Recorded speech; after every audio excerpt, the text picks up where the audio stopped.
Hello mga auntie! Kami nga ulit, ang inyong probinsyanang Tisay.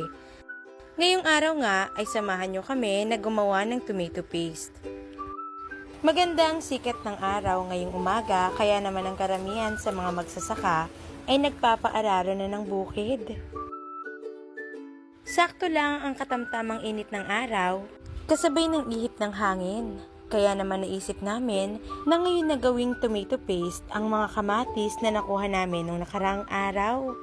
Kung matatandaan nyo kasi sa nakaraang vlog, ay napakarami ng kamatis na hindi na kinukuha.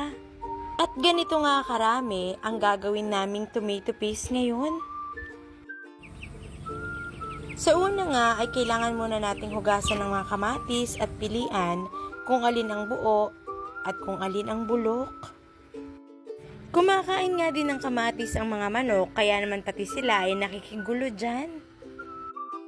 Ganito nga kaganda at kapupula ang mga kamatis, kaya saktong-saktong gawing tomato paste. Pagkatapos ng hugasan at pilian ay kailangan ng biyakin para naman ihiwalay na ang buto. Meron pang nagtuturo sa amin dyan kung paano mag-voice over. At lagyan ng ketchup, ilaga at para maging ketchup.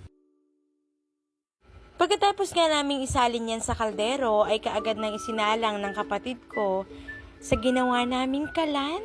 Ito na nga kami nagluto sa likod at sa kahoy na lang din dahil mag-aaksaya pa kami ng gasol. Ilalaga lang din naman kasi at palalambutan, kaya bakit paggagamit ng gasol? Naglagay nga lang din kami ng kaunting tubig, pero dahil sa katas ng kamatis ay halos mapuno na ito. Nag-DIY nga lang din kami dyan ng net na pagsasalaan para naman kapag kinaskas siya dyan ay hindi sasama ang balat. Hindi nga namin ina-apply ang pagbe-blender kapag gumagawa nito dahil ayaw naming sumama ang balat at mga buto. Dito nga ay hinango na namin ng kamatis dahil malambot na siya. Dito nga ay naglagay na kami ng nilagang kamatis kahit mainit pa. Kung hihintay pa kasi namin na lumamig yan ay baka sa 1 taon pa kami matapos. Huwag kayong mag-alala dahil malinis naman ang kamay namin.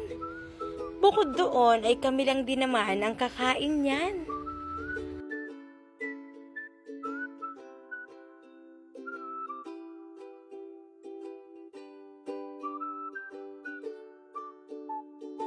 At kahit nga mainit at medyo masakit sa kamay ay kailangan naming tiisin para mas maganda ang maging texture.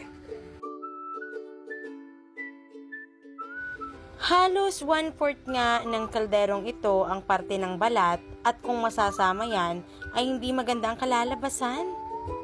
Pero sa tulungan ng aming pagtsatsaga ay naging ganito ang itsura niya.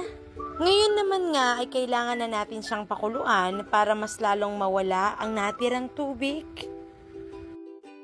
Wala pang panimplayan at purong kamatis lang.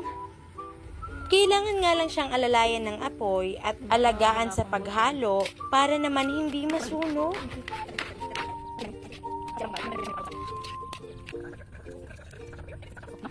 Haluin lang natin siya hanggang sa makuha ang ganitong consistency. At kapag ganyan na ang consistency niya, ibig sabihin ay luto na. Mas lalapot pa nga kasi yan, lalo na kapag lumamig. Kaya naman, ayan na, luto na ang ating organic na tomato paste. Maraming salamat po sa panunood.